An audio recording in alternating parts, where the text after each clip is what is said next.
Assalamualaikum warahmatullahi wabarakatuh. Waalaikumsalam warahmatullahi wabarakatuh. Alhamdulillah, alhamdulillah, alhamdulillah. Wabihi nasta'inullah muridulatin Asyadallah ilaha illallah wa syarika lahu Al-Qur'an hakim mubin wa syadallah Muhammadan abduhu wa rasuluh sallallahu alaihi wa sallam. Allahumma shalli ala Muhammad wa ala Ibrahim wa ala ali Ibrahim innaka Hamidum Majid. Qala ta'ala fil Qur'an a'udzu billahi minasyaitonir rajim. Bismillahirrahmanirrahim. Ya ayyuhalladzina amanu taqullaha haqqa tuqatih wa la tamutunna illa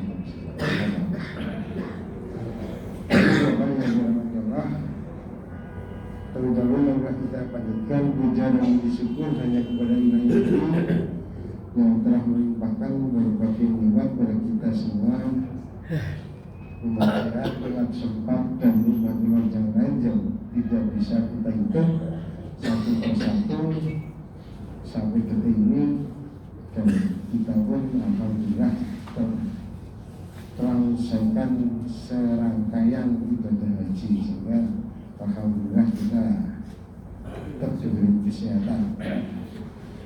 Ibu Bapak jamaah haji rahimahullah, salam dan salam senantiasa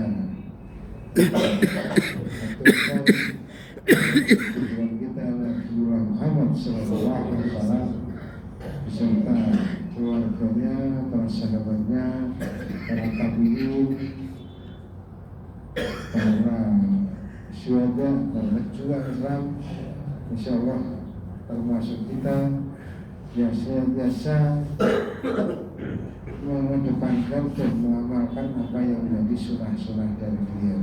Insyaallah dengan senantiasa mengamalkan surah-surahnya kita digolongkan sebagai umat atau digolongkan sebagai umat pada Nabi Muhammad SAW, sehingga nantinya kita itu pantas layak untuk mendapatkan syafaat jannah melalui kajian Nabi Muhammad SAW di jannah.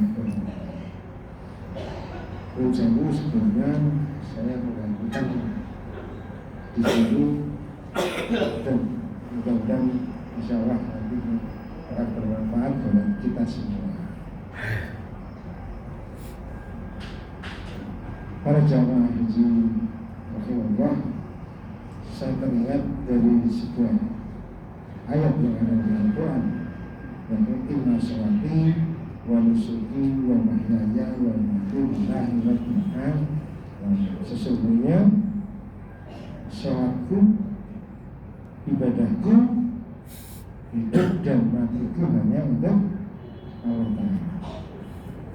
Sepertinya kalimat ini kalimat sepele, tapi itu justru malah maknanya sangat dalam. Karena banyak sekali kita itu dari ibadah kadang bukan karena nilai tangan. Seperti disebut beberapa waktu yang lalu kita sudah berhaji, sudah antri sekian tahun, sudah bayar sekian rupiah, kalau tidak dipanggil Pak Haji rasanya sakit. Atau kalau yang sudah berhaji 2 kali, 3 kali maunya haji-haji gitu, itu berapa kali. Nah, insya Allah kalau dari Jogja tidak pernah begitu. Tapi kalau kita melihat teman-teman yang dari luar Jawa, itu kalau nggak dipanggil Pak Haji marah. Ketika saya di Kalimantan, ketika saya di NTB, sekarang itu kalau sudah berhaji kalau tidak dipanggil Pak Haji, mereka marah. Saya itu haji sudah 2 kali, saya sudah 3 kali, karena kok nggak dipanggil begitu. Artinya apa? Ketika berhaji dia tidak nilai tangan. Jadi mari kita bersihkan niat kita, ini amal dunia, ya. Semua itu bermuaranya adalah dari niat kita. Niat kita kesini apa? Niat kita beribadah, maka kita ya sungguh-sungguh beribadah kepada Allah Ta'ala. Tapi kalau niat kita berbisnis, ya jadilah kita berbisnis. Yang ada haji berbisnis banyak. banyak ya, maaf, ada yang dari kesini kulaan apa kulaan emas misalnya, tapi dijual di Jawa. Ada yang kulaan lain, kulaan yang lain. Ada yang dari rumah sudah, dari rumah itu sudah bawa bekal apa untuk dijual di sini. Memang ada cerita-cerita yang seperti itu. Karena saya suatu ketika ketemu dengan orang Gresik, itu dia bawa bekal dari Jawa sudah, sehingga di sini langsung dijual. Seperti itu. Itulah lima sholat itu. Sesungguhnya sholat kita itu hanya pada Allah. Maka ketika kita sholat, ya maka kita jangan sampai melalaikannya. Ketika sholat kita sendiri ataupun kita berjamaah, betul-betul kita hanya mohon kepada ridho Allah, tidak ada yang lain.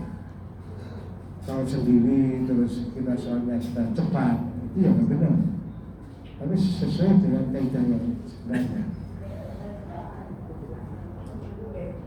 Sholat, ila sholati wa nusuki, ibadah kita juga begitu. Kita ketika kita berinfak, kita bersedekah. Marilah kita niat kita menuliskan doa karena kita bersedekah di sini. Marilah kita bersedekah yang sebenarnya kepada siapa, kepada tukang sapi itu, kepada penjaga-penjaga toilet, kepada siapapun, kepada housekeeping dan sebagainya. Mereka menerima uang rupiah kita, tidak harus real. Ya. Ada real, alhamdulillah, tapi ada uang rupiah pun diterima. Sedekah tidak harus banyak, yang penting rutin. Ketika kita telah kemarin siapapun yang ketemu, kita bersedekah. Sedekah yang tidak harus uang, tidak harus. Kalau infak itu harus uang, tapi kalau sedekah itu tidak harus uang. Sedekah apa yang kita miliki? Oh, sedekah saya punyanya ilmu. Ya, kita sedekahkan ilmu itu. Oh, saya sedekahnya punyanya tenaga. Ya, kita sedekahkan tenaga. Maka ketika di tengah masyarakat itu tidak harus semuanya itu berupa uang. Punyanya uang, alhamdulillah. Punyanya tenaga. Yang tidak punya uang, tidak punya ilmu, ya tenaga yang kita sumbangkan. Kerja bakti itu misalnya, sehingga ketika kita di masyarakat itu tidak canggung. Aku ini ilmu ya kita sumbangkan di situ. Ini tenaga ya di situ, duanya harta ya di situ di awal. Kenapa? Sehingga kita beribadah itu tidak ada hal yang apa itu? Tidak ada halangan apapun. Punyanya apa dari kita bisa kita lakukan. Toh sedekah tidak harus berupa uang. Sekali lagi, bahkan senyum pun itu termasuk sedekah. Suatu ketika sahabat Nabi itu bertanya kepada Nabi, ya Nabi, saya itu orang gak punya. Kalau harus bersedekah kepada siapa? Maka Kanjeng Nabi pun berkata pada sahabat itu, ya kamu masih punya istri, maka bersedekahlah kepada istrimu. Sehingga ketika kita menggauli istri, ketika kita memberikan harta kepada istri, itu termasuk dari sedekah.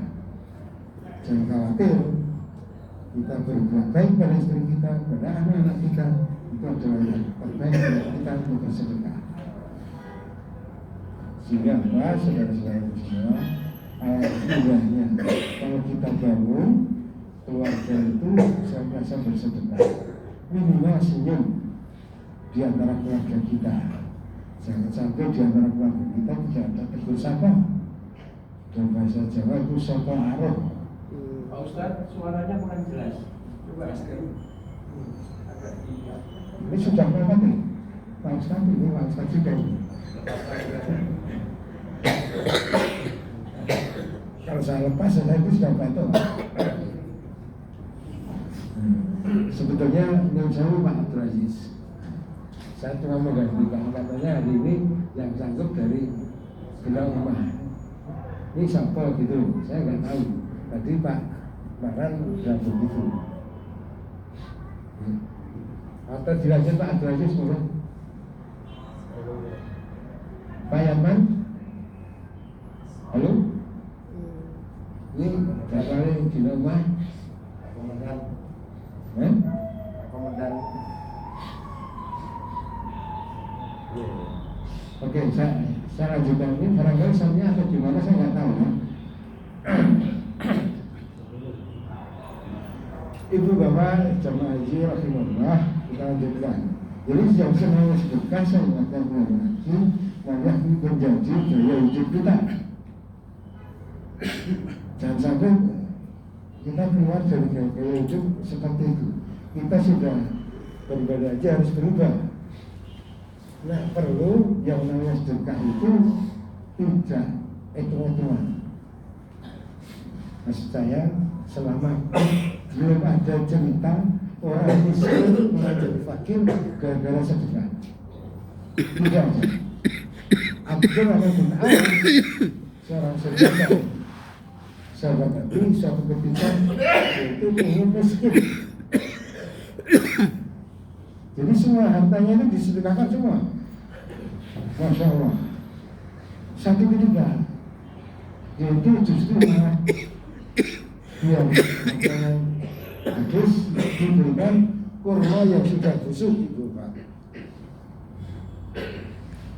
Oleh sahabat jauh diketahui kenapa kurma yang sudah busuk nggak dibeli. Cukup banyak itu Bapak. Nah, suatu ketika akhirnya kurma yang busuk itu tetap ada di rumah. Kemudian terjadilah wabah di satu tempat itu, dan wabah itu obatnya adalah kurma yang busuk tadi. Akhirnya apa? Akhirnya ya namanya qadarullah, yang namanya Abdurrahman bin Auf, yang semua pengen miskin nggak jadi miskin karena apa? Karena kurma yang busuk itu laku semua. Itu Abdurrahman bin Auf, saudagar kaya raya. Ada lagi dari saudara Abdurrahman bin Auf lagi cerita, suatu ketika beliau itu beli unta, harganya murah, katakanlah itu 100 real. Karena dia itu pendiam, suatu ketika berjalan melalui gurun pasir dan maaf agak sedikit jorok. Abdurrahman bin Auf rasa kebelet. Kemudian ada saudara yang lain lewat melihat unta itu, kemudian mau dibeli. Berhubung Abdurrahman bin Auf itu kebelet dan tidak menjawab, katanya, wahai saudagar, ini unta mau saya beli berapa? Bolehkah saya tawar 20.000? Maka Abdurrahman bin Auf enggak bilang apa-apa. Nah, lah. Yang lain itu bukan jawab si yang nama, tapi bukan. Tapi dia menjawab dirinya sendiri. Sampai ditawar cerita 10 kali. Masya Allah. Yang miskin tapi tetap kaya. Itulah saudara Abdurrahman bin Auf, sahabat Sallallahu Alaihi Wasallam yang pernah kaya. Semua hartanya disediakan untuk perjuangan Islam. Kita jangan, sekali lagi saya kemarin bilang, jadi guru hantu ketika kita bersedekah. Masih mikir-mikir, ini besok kalau saya sedekahkan makan pakai apa, makan apa. Kadang kita masih mikir seperti itu. Itulah hebatnya sedekah. Barangkali bahkan ada lagi cerita seorang sahabat dari cerita buku kecil orang-orang yang mendapat petunjuk. Suatu ketika seorang pencuri itu mengambil hartanya seorang saudagar. Ini bukunya tadi itu orang-orang yang mendapat petunjuk. Nah, pencuri itu masuk, kemudian melihat di situ harta luar biasa, ingin sekali. Kemudian ada makanan di situ, dia makan. Nah, suatu ketika akhirnya si tuan rumah tahu, pencuri bingung, harus sembunyi kemana? Nah, kemudian, wah, jangan bingung, kamu di sini. Ayo kita makan sahur. Kemudian pas malam Senin itu. Akhirnya kemudian diajak makan. Nah, kemudian kamu niat mencuri, silakan. Nanti boleh bapak.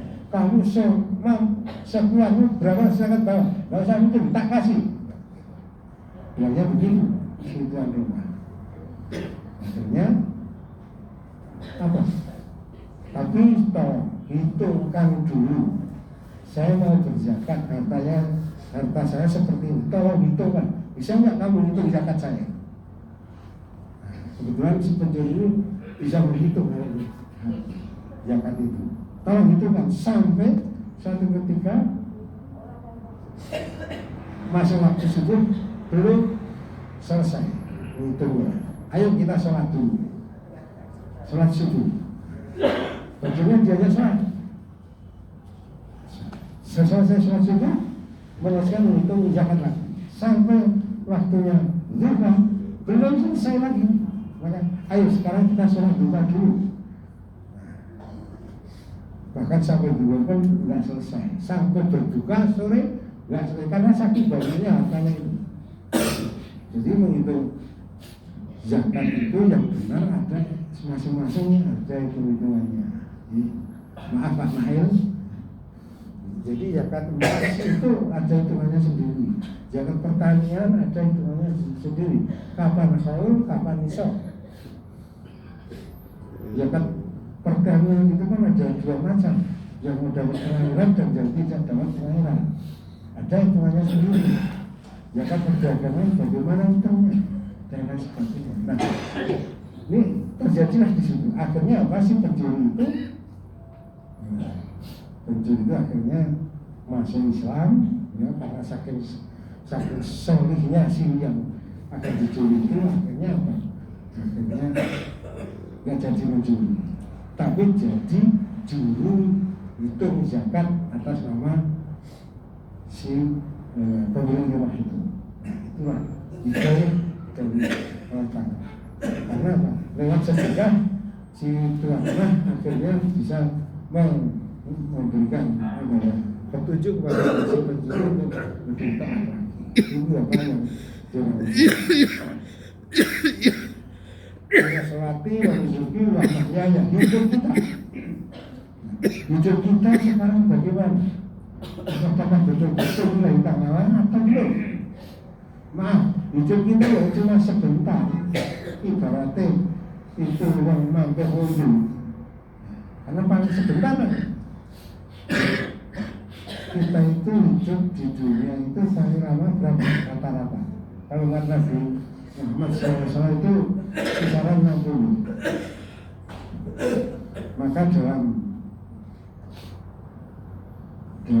apa istilah angka Jawa itu ada istilah namanya swida. Tahu ya? Tahu Pak? Swida. Apa artinya itu swida? 60. Itu filosofi itu. Seket itu ada istilah sendiri, swida itu ada sendiri. Seket itu artinya senang memakai kedu. Seket senang memakai kedu. Nah swida itu wis wayahe pindah. Tidak lagi tanggal.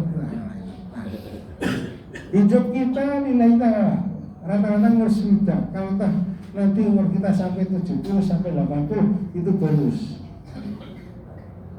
Sesuai dengan survei yang dilakukan oleh Dinas Kementerian Kesehatan, ternyata umur yang paling panjang itu hidup di Jogja, terutama di Wonosari. Ini survei dilakukan tahun 2013. Iya. Kenapa? Kenapa? Nah, di Sleman itu waktu itu bersurvei usia kagem perempuan itu sampai 73. Kagem laki-laki itu 71.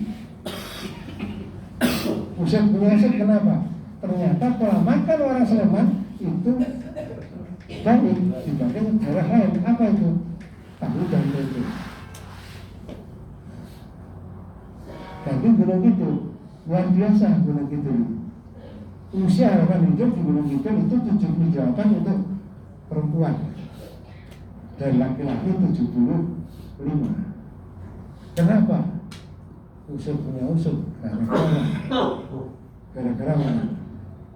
Gaplek, pinggul itu memperpanjang usia.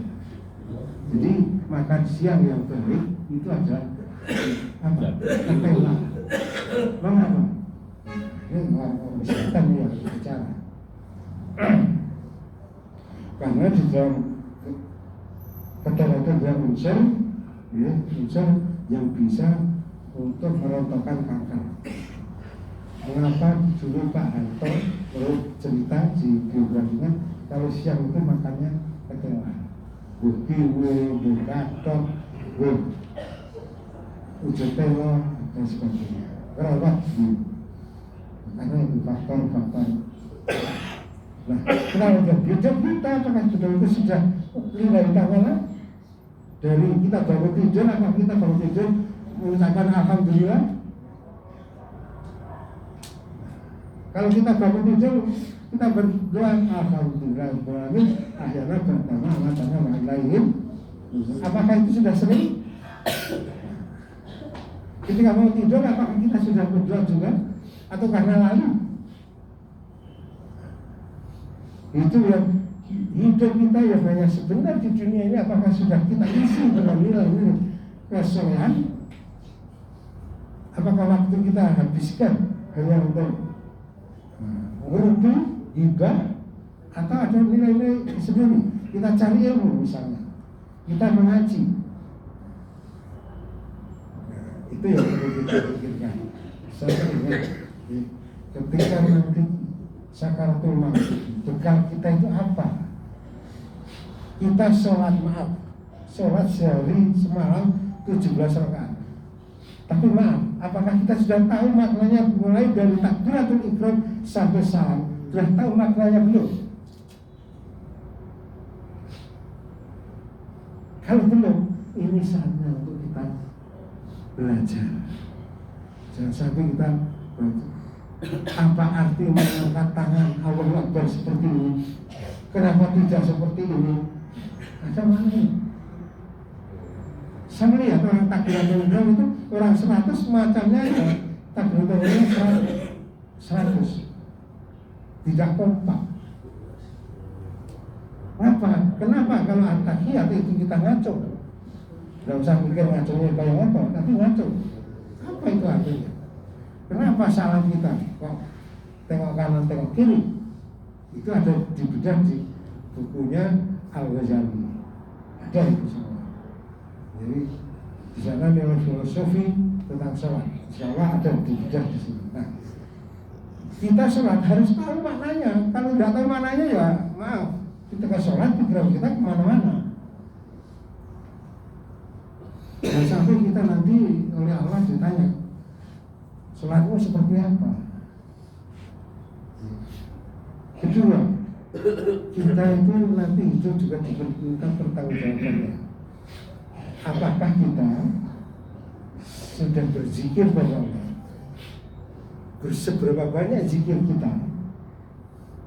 Maaf ya, apakah kita itu sehari semalam mengucapkan istighfar berapa kali? Nabi Muhammad SAW saja yang sudah dijamin surganya, diampuni dosa-dosanya, berapa kali istighfar beliau? Ada yang tahu? Berapa kali? 100 kali. Kita sudah ada 100 kali istighfar. Yang kita berkelima dengan dosa, kita muhasabah diri. Kalau belum, marilah kita tambah, kita tingkatkan, kita berubah besok lebih baik lagi. Itu apa? Beristighfar. Bagaimana kita zikir kita yang lain? Kalimat la ilaha illallah betul-betulkah sudah menjiwat di hati kita? Betul-betul sudah menjadi bagian atau jadi apa ya? Pokoknya hidup kita itu betul-betul la ilaha illallah. Tak ada Tuhan selain Allah yang pantas disembah, sudah betul? Kadang ketika kita punya masalah lari dari Allah Ta'ala, padahal kita punya Allah. Nun sewu itu Bapak. Ketika kita kehilangan sesuatu, ya, entah itu sepeda motor, entah itu barang apapun kita kehilangan, apakah kita mengadu pada Allah atau mengadu pada Jokowi? Maaf ya, masalah kita kadang yuk kesana cari petunjuk apa gitu. Kalau lapor polisi oke, tapi kalau lapor pada dukun itu salah alamat. Itulah makna la ilaha illallah itu terjadi di tengah-tengah masyarakat kita. Lagi, nah, ketika kita mau mantu atau mau apa, apakah kita sudah betul-betul bersadar benar? Allah menciptakan hari itu baik semua, tidak ada yang tidak baik. Nah, jadi apa? Karena kita takut pada kalau pas hari kebelakang itu hari naas, kita nanya la ilaha illallahnya belum jejak. Maaf, ini kalau sudah menyangkut akidah la ilaha illallah, saya akan sedikit keras. Marilah kita bawa hidup kita la ilaha illallah itu semata-mata harus ada pada diri kita. Jangan sampai kita itu menggadaikan kalimat la ilaha illallah hanya tergiur oleh beasiswa, tergiur oleh supermi, tergiur oleh jaminan hidup dan lain sebagainya, sehingga kita gadaikan la ilaha illallah. Jangan sampai. Mari kita sama-sama keluarga kita doakan supaya tetap istiqomah ibadahnya, tetap tegak akidahnya. Jamaah haji Rasulullah. Selanjutnya gua mati lillahi rabbil alamin. Bagaimana mati kita nanti? Semua orang menjadi husnul khotimah. Betul? Betul Ibu Bapak? Nah, saya tanya, husnul khotimah itu dijemput atau datang sendiri? Saya ulang, husnul khotimah itu dijemput atau datang sendiri? Pak diam. Dijemput. Yakin? Iya. Gak datang sendiri. Mudah-mudahan yang hadir di sini nanti akan hidup dengan husnul khotimah. Amin. Cara menjemputnya gimana sekarang? Kalau husnul khotimah itu dijemput, seperti halnya rezeki itu datang sendiri atau dijemput? Dijemput. Artinya kita aktif untuk menjemput husnul khotimah. Bagaimana caranya? Jangan sampai berbuat maksiat. Kedua, senantiasa ada di dalam rel. Rel apa? Rel kita agama Islam ya. Agama Islam. Bagaimana bicara kita, bagaimana mata kita, bagaimana pergaulan kita, bagaimana semuanya, cara makan kita, cara hidup kita, cara berkeluarga kita, cara mendidik anak-anak kita, bermasalah kita, itu harus sesuai dengan jalur Islam. Makanya Islam itu ngatur semua kayak gitu. Ya. Islam itu ngatur kita dari bangun tidur sampai mau tidur lagi. Orang mau tidur pun diatur oleh Islam. Sehingga apa? kalau kita mau menjemput husnul khatimah, berusaha. Jangan sampai kita kehilangan yang namanya husnul khatimah itu. Ibu bapak rahimahullah, husnul khatimah tidak datang secara tiba-tiba. Dalam kitab At-Taqiyah karangan Imam Al-Qurtubi, yang namanya husnul khatimah itu harus dilakukan oleh setiap person. Nah, pertanyaannya, husnul khatimah itu kalau misalnya orang yang kena musibah tabrakan, itu husnul khatimah tidak? Tergantung Bapak. Kita bagaimana, dalam rangka apa kita perjalanan itu. Maka setiap kali perjalanan kita diwajibkan berdoa Bismillahirrahmanirrahim. Atau kalau kita numpak kendaraan dilanjutkan dengan doa numpak kendaraan apa itu? Allahumma sakhrolana Allah wa ghakulna lahu mu'minina wa inna ilaihi rabbina lamunqalibun. Kita minta pertolongan Allah untuk mengendalikan kendaraan itu. Sehingga apa? Sehingga Allah kita hadirkan, kita libatkan dalam perjalanan ini. Sehingga kalau terjadi musibah, insya Allah kita termasuk orang yang husnul khatimah. Tapi kalau naik kendaraan, naik sepeda, naik motor, ya numpak rasa membaca Bismillah, yang mana? Itulah sekedar sangkapan rohani sore ini pengganti Ustaz jadi jadwal. Maaf kalau saya ketemu nih, tapi insya Allah ini menambah wawasan kita, menambah iman kita, dan kita nanti datang di sini kunjung nanti bisa membawa hasil yang mabrur. Amin. Wassalamualaikum warahmatullahi wabarakatuh. Assalamualaikum warahmatullahi wabarakatuh. Dilanjut Anda sudah membuat